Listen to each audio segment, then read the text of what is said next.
প্রিয় দর্শক, কে ছিল এই বাদশা সাদ্দাদ, যাকে বাগদুধ খাইয়েছিল?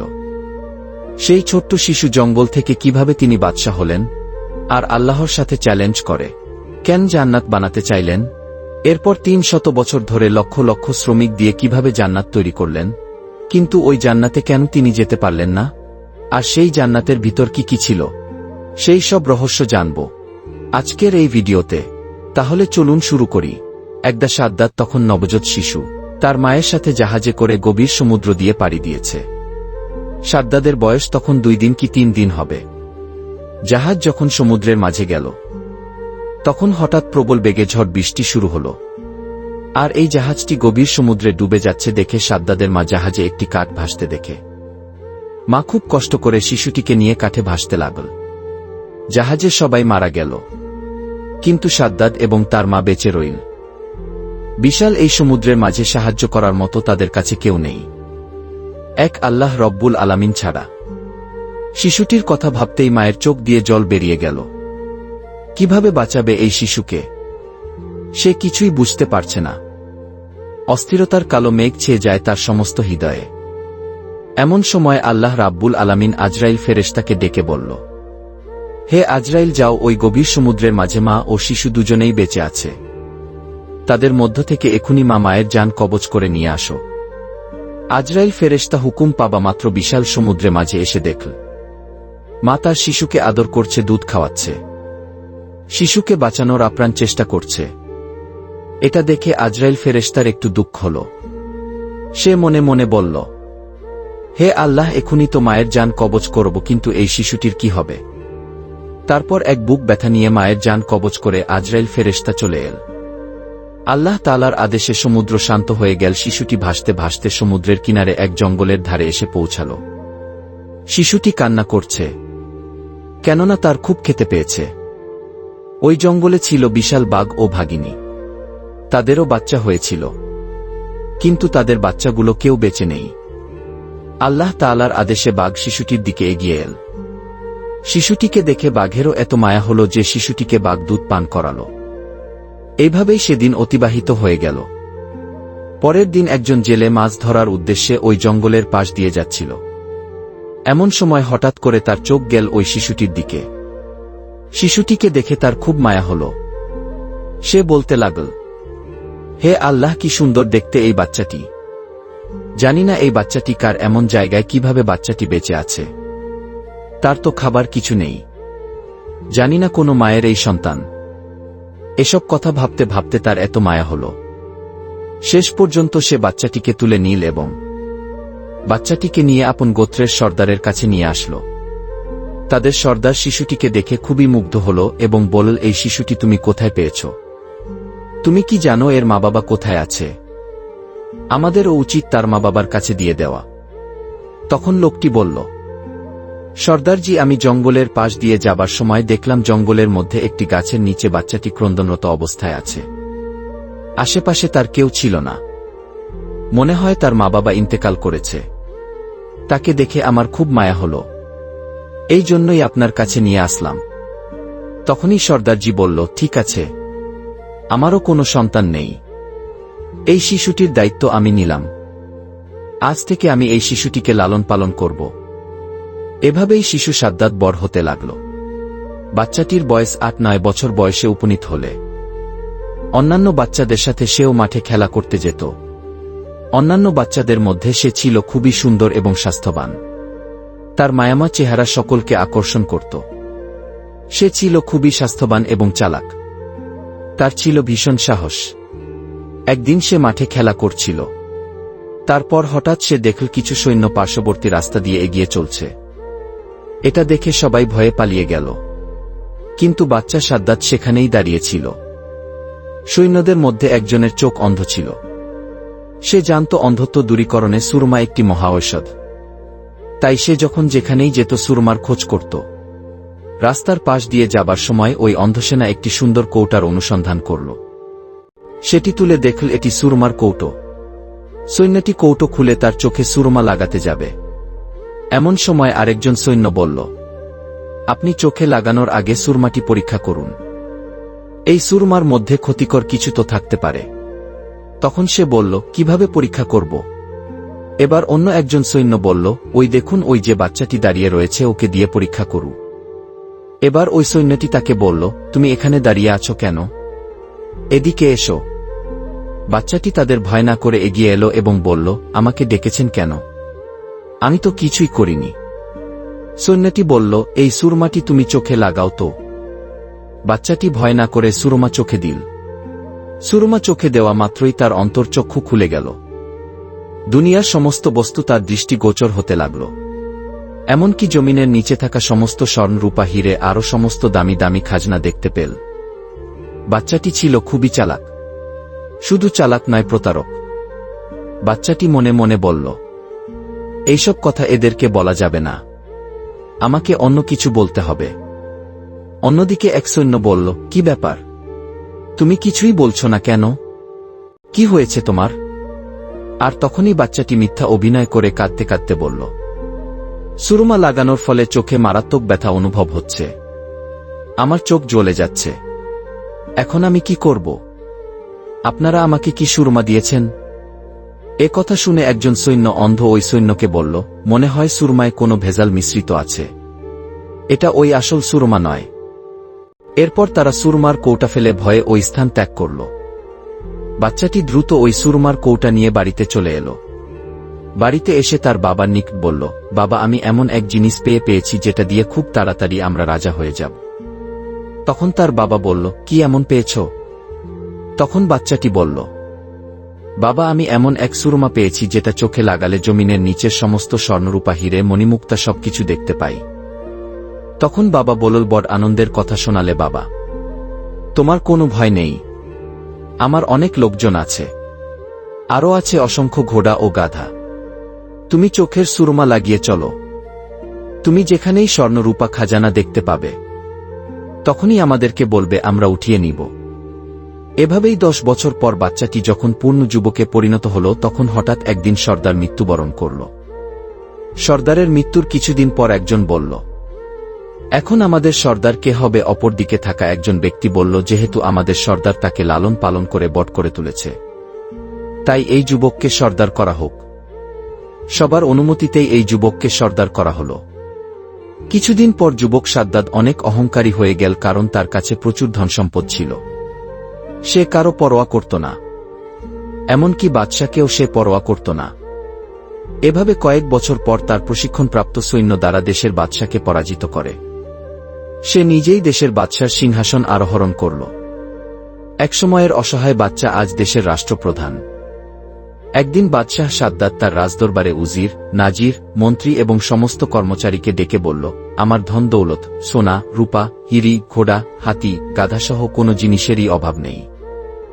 আমার যেরকম সুন্দর চেহারা, ধনসম্পদ আছে, তাতে কি আমি খোদা হবার উপযুক্ত নয়? তখন সেখানে উপস্থিত থাকা মন্ত্রী, উজির, নাজির সকলেই একসাথে বলল, নিশ্চয়ই। ধন দৌলত, দালান কোঠা, হাতি, ঘোড়া সবই তো আছে। তুমি যদি খোদা না হও, তাহলে এই দুনিয়ায় খোদার উপযুক্ত আর কে? এত সুন্দর ভরামনি মুক্তা, হিরে জহর, তো এত কর্মচারী, এত লোক, সবই তো আছে, তাহলে তুমি খোদার উপযুক্ত। তখন বাদশাহ সাদ্দাতের আরও অহংকার বেড়ে গেল। সে তখন বলল, কাল থেকেই দেশে কোনো মানুষই যেন গাছ পূজা বা পাথর মূর্তি পূজা না করে, সবাই যেন বাদশাহ সাদ্দাতকে পুজো করে। আসলেই বাদশাহ সাদ্দাতের উপর কথা বলার মতো সাহস কারোই ছিল না। বাদশাহ সাদ্দাতের হুকুম মতো পরের দিন থেকে তার সৈন্যবাহিনী দেশের বিভিন্ন প্রান্তে বেরিয়ে পড়ল। একটি স্থানে গিয়ে তারা ঘোষণা করল, আজ থেকে এই দেশে কেউ মূর্তি পূজা করবে না, তার বদলে বাদশাহ সাদ্দাতকে পূজা করবে। যদি এই হুকুম কেউ অমান্য করে, তাহলে তাকে মৃত্যুদণ্ড দেওয়া হবে। এই কথা বলার পর তার সৈন্যবাহিনী সেখান থেকে চলে গেল। এদিকে হযরত হুদ আলাইহিস সালাম মূর্তি পূজা ছেড়ে সকলকে আল্লাহর রাস্তায় আসার জন্য আহ্বান করছে, আল্লাহর দ্বীন প্রচার করছে। কিন্তু বাদশাহ সাদ্দাদের সৈন্যদের মুখে এমন কথা শোনার কিছুদিন পর হযরত হুদ আলাইহিস সালাম বাদশাহ সাদ্দাদের দরবারে এসে হাজির হলেন। হযরত হুদ আলাইহিস সালাম বললেন, হে বাদশাহ সাদ্দাত, তুমি নাকি নিজেকে পূজা করতে বলেছ? তুমি নাকি খোদা এই দাবি করছ? তোমার এত সাহস কে দিয়েছে? এখনো সময় আছে, এক আল্লাহর প্রতিমান আনো। হযরত হুদ আলাইহিস সালামের সাহস দেখে রাজ দরবারের সবাই অবাক। যার ভয়ে দেশের সমস্ত মানুষ উধির নাজির মন্ত্রী এমনকি নিজের বেগমও কথা বলতে পারে না। সেখানে একজন দরবেশ কিনা তাকে উপদেশ দিচ্ছে। কে এই ব্যক্তি তারা কেউ বুঝতে পারছে না। পাশে থাকা তার মন্ত্রী বলল, হুজুর, কে এই ব্যক্তি যে আপনার উপর কথা বলে? তার সাহস তো কম না। তখন বাদশাহ সাদ্দাত প্রচণ্ড রেগে গেল, উচ্চস্বরে গর্জন করে বলে উঠল, তোমার আল্লাহকে মানতে যাব কিসের জন্য? আমি নিজেই খোদা। তখন হযরত হুদ আলাইহিস সাল্লাম বললেন, আল্লাহ পরম করুণাময়, তিনি আপনাকে দুনিয়ায় সুখে রাখবেন এবং মৃত্যুর পর তোমাকে বেহেশতে থাকতে দেবে। এই কথা শুনে বাদশাহ সাদ্দাত বলল, তোমার আল্লাহ কি আমার চেয়েও সুখী? হযরত হুদ আলাইহিস সাল্লাম বললেন, নিশ্চয়ই আল্লাহ তাআলা নেক বান্দাদের জন্য বেহেশতে তৈরি করেছেন। দুনিয়া ছেড়ে চলে যাওয়ার পর কালে বেহেশতে রয়েছে। বেহেশতে রয়েছে অতুলনীয় শোভা ও অফুরন্ত সুখ। সেখানে কোনো কিছুর অভাব নেই। সেখানে থাকবে হুর, কত খাবার যা দুনিয়ার সমস্ত খাবারের স্বাদের থেকে আলাদা। থাকবে মধু ও দুধের নহর। এই কথা শুনে বাদশাহ সাদ্দাত হাহা করে হেসে উঠল এবং বলল, রেখে দাও, তোমার আল্লাহর বেহেশতের কাহিনী এমন আজগুবি গল্প কতই না শুনেছি। হযরত হুদ আলাইহিস সালাম বললেন, এগুলো কোনো মিথ্যা গল্প নয়, এগুলো সত্যি। আল্লাহ এমন অপরূপ বেহেশত তোমার কি পছন্দ হয় না? তখন সাদ্দাত অহংকার করে বলে উঠল, আমি তোমার আল্লাহর কাছে মাথা নত করব কেন? আমি কি তোমার আল্লাহর মতো বেহেশত তৈরি করতে পারি না? আমার তো কোনো কিছুর অভাব নেই। তখন হযরত হুদ আলাইহিস সালাম বললেন, বাদশাহ সাদ্দাত, তোমার মাথা খারাপ হয়ে গেছে। না হলে এমন কথা বলতেন। আল্লাহ যা করতে পারে তা পৃথিবীর কোনো মানুষ কখনোই করতে পারবে না। সাদ্দাত তখন অহংকার করে হেসে বলল, মূর্খরা এমন কথা বলে। আমি নিশ্চয়ই পারব, আমার টাকা পয়সা কর্মচারী কোনো কিছুর অভাব নেই। আমি তোমার আল্লাহর মতো একটি বেহেশত বানিয়ে দেখিয়ে দিব। সাদ্দাদের কথা শুনে হযরত হুদ আলাইহিস সাল্লাম প্রচণ্ড রেগে গিয়ে বলল, মূর্খ বাদশা, এত বড় স্পর্ধা তোমার! এত অহংকার কিছুতেই আল্লাহ তাআলা সহ্য করবে না। বাদশাহ তখন প্রচণ্ড রেগে গিয়ে হযরত হুদ আলাইহিস সাল্লামকে সেখান থেকে তাড়িয়ে দিলেন। কিছুদিন পর বাদশাহ সাদ্দাত তার সমস্ত উজির নাজির মন্ত্রী এবং কর্মচারীকে ডেকে বললেন, আমি দুনিয়াতে বেহেশত তৈরি করার সংকল্প করেছি। সুতরাং তোমরা উপযুক্ত জায়গা সন্ধান করো। হুকুম মাত্রই সারা দেশ সৈন্যবাহিনী জায়গার অনুসন্ধান করতে লাগল। অনেক অনুসন্ধান করার পর একটি জায়গা সবার পছন্দ হল। এই খবর জানানোর জন্য তারা সবাই তাড়াতাড়ি রাজদরবারে আসল। সাদ্দাদের প্রধান উপদেষ্টা তাকে বলল, হুজুর, বেহেশত তৈরির জন্য সবচেয়ে সুন্দর এবং উপযুক্ত স্থান পেয়েছি। বাদশাহ সাদ্দাত বলল, কোন স্থান? সেই স্থানের বিবরণ দাও। তখন প্রধান উপদেষ্টা বলল, স্থানটি লম্বায় ৮,০০০ মাইল এবং চড়াই ৫,০০০ মাইল। এই কথা শুনে বাদশাহ সাদ্দাত অনেক খুশি হল। সাথে সাথে বাদশাহ সাদ্দাত ঘোষণা করল, এই দেশে কারো বাড়ি কেউ স্বর্ণরূপ রাখতে পারবে না। সবাইকে রাজদরবারে জমা দিয়ে যেতে হবে। হুকুমত পরের দিন থেকে সাদ্দাদের সৈন্যবাহিনী দেশের বিভিন্ন প্রান্তে প্রতিটি বাড়িতে অনুসন্ধান করতে লাগল। যার বাড়িতে সোনা রূপা হিরে পাওয়া যেত সেটিকে তারা নিয়ে চলে আসত। এইভাবে বাদশাহ সাদ্দাদের সৈন্যবাহিনী সাধারণ মানুষের উপর অত্যাচার করত। দেশে ক্রমশ অন্যায় অত্যাচার বেড়ে গেল। বাদশাহ সাদ্দাত তার মন্ত্রীকে জিজ্ঞেস করল, মন্ত্রী, বেহেশত তৈরির কাজ কত দূরে এগল? মন্ত্রী বলল, হুজুর, দুনিয়ার বিভিন্ন প্রান্তে যেখানে যত মূল্যবান জিনিস ছিল, স্বর্ণ, হিরে, মানিক মুক্ত, জৌহরত, ইয়াকুত ও মার্বেল জোগাড় করা হল। এমনিভাবে পৃথিবীর বিভিন্ন প্রান্ত থেকে লক্ষ লক্ষ সুদক্ষ কারিগর ও মজুরি বেহেশত তৈরির জন্য আসতে শুরু করল। বাদশাহ সাদ্দাত তাদেরকে বলল, তোমরা বেহেশতের মধ্যে এমন অসংখ্য বালাখানা তৈরি করবে, যার একটি ইট হবে স্বর্ণের এবং অপরটি হবে রূপার। মনে রাখবে, তোমরা যেদিন এই কাজ সফল করে আমাদের সংবাদ দেবে, সেদিনই আমার চিরকাঙ্ক্ষিত বেহেশতে বসবাসের জন্য যাব। দিনরাত পরিশ্রম করে ৩০০ বছর ধরে বেহেশত তৈরি করা হল। অনেক ঐতিহাসিকদের মতে সেটি বিচিত্র কারুকার্যময় ও অপূর্ব সুন্দর হয়েছিল। যেদিকে নজর দেওয়া যায় সেদিকেই অপরূপ।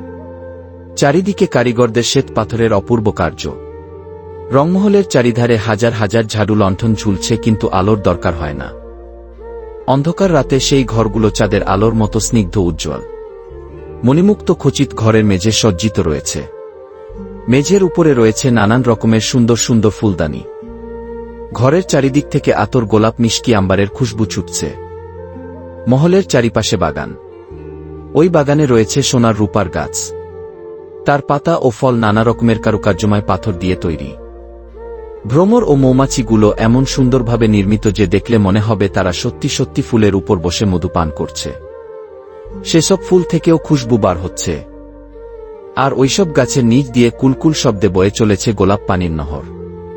তার পানি এত স্বচ্ছ যে মনে হচ্ছে যেন মুক্তার ধারা বয়ে চলেছে। ধারে ধারা হিরে মণি মুক্তার ঘাট। এখানে তৈরি শত শত সুন্দরী রমণী আছে। তারপরে আনন্দের জন্য নাচঘর, সেখানে সারা পৃথিবী থেকে বেছে বেছে সুন্দরী রমণীদের আনা হল। আনন্দের জন্য কচি কুচি ফুটফুটে সুন্দর কিশোরীদের রাখা হল। সোনার রূপা তৈরি সমস্ত ঘরের আসবাবপত্র তৈরি করা হল। সর্বশেষে বহু দামি প্রবেশদ্বার তৈরি করা হল। প্রবেশদ্বারে 14টি গেট ছিল এবং প্রত্যেকটি গেটের এক একটি তালা লাগানো ছিল। সর্বশেষে বহু পরিশ্রমের ফলে বেহেশত নির্মাণের কাজ সম্পন্ন হল। অবশেষে বাদশার মন্ত্রী একদিন বাদশার কাছে গিয়ে বলল, হুজুর, বেহেশত নির্মাণের কাজ শেষ হয়েছে। বাদশা সাদ্দাত খুব আনন্দের সাথে বলল, বেহেশত কেমন নির্মাণ হল? মন্ত্রী বলল, হুজুর, যেদিকে চোখ যায় চোখ জুড়িয়ে যাবে। পৃথিবীর এমন কোনো জিনিস নাই যে সেখানে আমরা তৈরি করিনি। বলুন, আপনি কবে সেখানে প্রবেশ করবেন? বাদশা সাদ্দাত বলল, ঠিক আছে, কিছুদিন পরেই আমি সেখানে প্রবেশ করব। তুমি এটির আয়োজনের ব্যবস্থা করো। সাদ্দাতের সম্মানার্থে বেহেশতে প্রবেশপথে নির্মাণ হল শাহী তরুণ। অনিন্দিত সুন্দরী যুবতীদের দ্বারা করিয়ে রাখা হল বাদশাকে অভ্যর্থনা জানানোর জন্য। মোট কথা, বাদশার আনন্দ আরামায়েশের জন্য যত কিছুর প্রয়োজন সবই তারা করল। বেহেশতে প্রবেশের নির্ধারিত সময় উপস্থিত, সকল প্রকার প্রস্তুতি সম্পন্ন। বাদশাহ শাহী পোশাকে সজ্জিত হয়ে তার মন্ত্রী, উজির, নাজির, কর্মচারী সমস্ত লোকজনকে নিয়ে প্রবেশের জন্য এগিয়ে চলল। কিছু দূর যাবার পর দূর থেকে নজর পড়ল। বেহেশতের একটা অংশ এত চমকপ্রদ যে চোখ ঝলসে যেতে লাগল।